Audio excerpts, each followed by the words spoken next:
महाकुंभ नगर में सबसे बड़े आकर्षण और कौतूहल का केंद्र बने किन्नर अखाड़े में हमें एक और जोड़ी मिली है, और ये जोड़ी है प्रिया सखी और कनिका सखी की। प्रिया सखी जी आप देख सकते हैं भगवान श्री कृष्ण के भक्त के रूप में हैं, एक गोपी के रूप में हैं, हाथ में उनके मोर पंख है। और दूसरी ओर कनिका सखी को आप देख सकते हैं, उनके हाथ में भी मोर पंख है। और ये कृष्ण भक्ति का वह स्वरूप है जिसमें भक्तों को, साधकों को राधा दिखती हैं। हमारी प्रिया सखी और कनिका सखी भी कहीं न कहीं उन्हीं गोपियों के वेश में, उनके रूप में कृष्ण भक्ति में ही अपने मन को लगाए हुए हैं। कहाँ से हैं प्रिया सखी जी? ओम नमो नारायण, जय श्री महाकाल। मैं किन्नर अखाड़े की रमण प्रिया सखी, मैं श्री वृंदावन धाम से हूँ और मेरा नाम रमण प्रिया सखी है।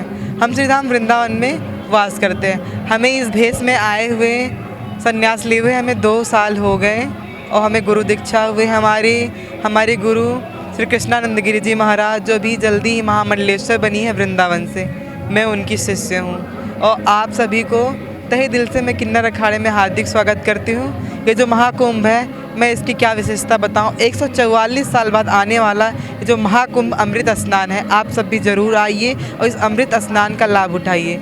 जय श्री राधे, जय श्री महाकाल। महाराज जी, महाकुंभ संपूर्ण हो जाएगा, श्रद्धालु भी चले जाएंगे, आप सब भी प्रस्थान करेंगे। यदि आप सबका आशीर्वाद आने वाले समय में लोग वृंदावन में जाकर लेना चाहें तो कहाँ मिल सकते हैं? जी, हमारा वृंदावन में भी अखाड़ा है, किन्नर अखाड़ा वृंदावन, जो हमारे गुरु चलाती हैं, कृष्णानंद गिरी जी महामंडलेश्वर जी, हमारी महामंडलेश्वर। ये जो रूप है आपका, कहीं न कहीं ये सखी शब्द अपने नाम में जोड़ के रखना और इस रूप को रखना, तो ये कृष्ण भक्ति का रूप।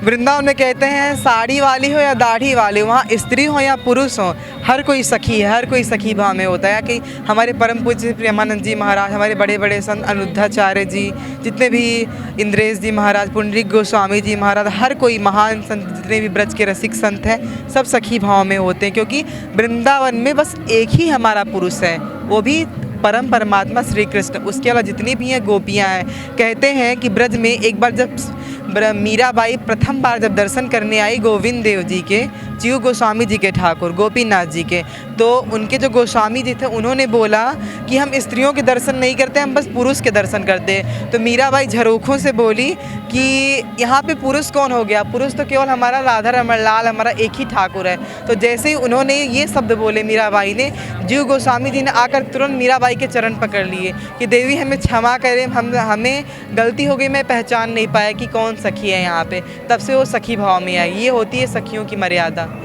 सिर्फ भगवान श्री कृष्ण हैं, ठाकुर जी हैं। अच्छा, देश भर के वो सनातनी जो जानना चाहते हैं इस प्रेम भाव को, इस रस भाव को, इस भक्ति भाव को, उनको आप सरल भाषा में कैसे बताएं? सरल भाषा में ये कहो कि बिना सखी भाव के हम प्रीतम को नहीं पा सकते हैं। क्योंकि आपने सुना होगा श्री जी की सखियाँ, जो राधा रानी की अष्ट महासखियाँ, ललिता विशाखा जैसी जो अष्ट सखियाँ हैं, श्री जी की सेवा, राधा रानी की सेवा हमेशा करती रहती हैं। और बिना उनके आज्ञा के श्री कृष्ण स्वयं राधा रानी से नहीं मिल सकते। तो हम तो एक नॉर्मल भक्त हैं, हम कैसे मिल सकते हैं? ये होती है सखियों की परिभाषा।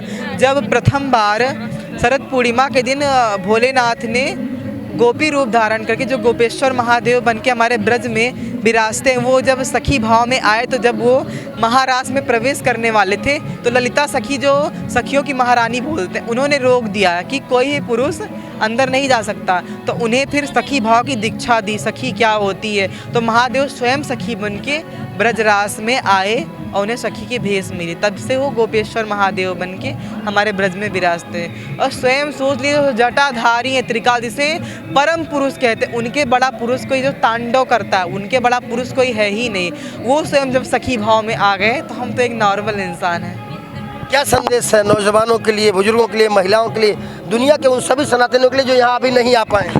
ये संदेश कृष्ण के लिए मैं ये संदेश लोगों को देना चाहती हूँ कि अगर ठाकुर को पाना है तो सब कुछ छोड़ दो। अपने आप को भूल जाओ कि मैं स्त्री हूँ, पुरुष हूँ, सनातनी हूँ, मेरे पास क्या है, मेरे पास कुछ नहीं है। प्रभु जो भी है वो आपका है, राधा रमण लाल, मेरा जो भी कुछ है सर्वस्व है। मैं बस आपके सामने एक तिनके के बराबर हूँ। मेरा जो कुछ भी है, जो हूँ मैं, क्या हूँ, मुझे खुद नहीं पता।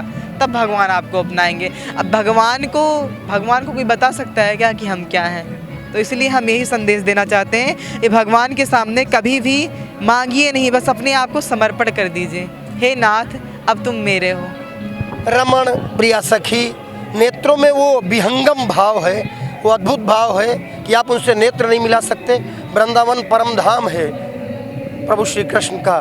पूरी दुनिया का कोई भी व्यक्ति वृंदावन पहुंचने के बाद उसके मन में एक भाव आता है कि राधे राधे। हमने देखा है कि वहाँ के रिक्शे वाले भी घंटी नहीं बजाते, राधे राधे बोल के अपनी सवारियों को आगे बढ़ाते हैं। अगर उतना प्रेम भाव वहाँ की धरती पे है तो वहाँ से आई हुई रमण प्रिया सखी में भी वही भाव दिखेगा, और वो किन्नर अखाड़े में दिख रहा है। आइए और आप भी इनसे मिलिए, आशीर्वाद लीजिए और जानिए कृष्ण भक्ति के इस परम रस को। नमस्कार।